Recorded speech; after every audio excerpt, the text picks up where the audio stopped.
Types of car repairs needed. After paying for a car and driving it off the lot, you might think that your investment in that car are over. Wrong. The biggest investments for that vehicle are probably over, but there will need to be minor ones along the way in order to keep it running efficiently and smoothly for the next several years for you.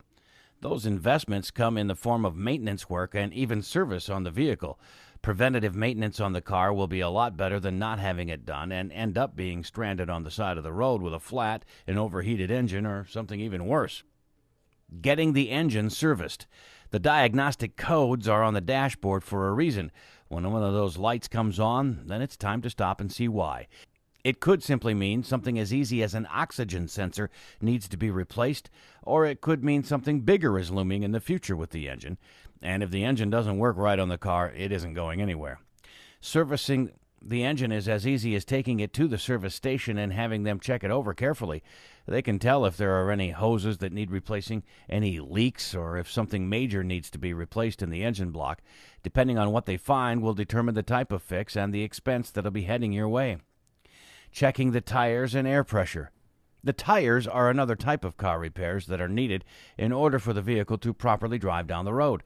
Tires can be maintained by a check to see how thick the treads are and if they're cracking or showing other signs of wear that could be harmful to the tire. The tires don't need to be taken off for an exam unless there's already a slow leak in it.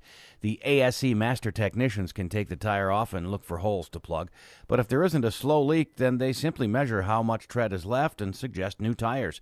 They'll also make sure the pressure is where it should be so that you're safely driving down the road. Monitoring the brake pads. Without brakes to stop your car accurately, driving would be a hazard at best. The brakes need to be checked every time you have the tires checked to make sure the brake pads are still thick and working. Any technician can measure the brake pads and give you an estimate of how much is left and when they should be replaced.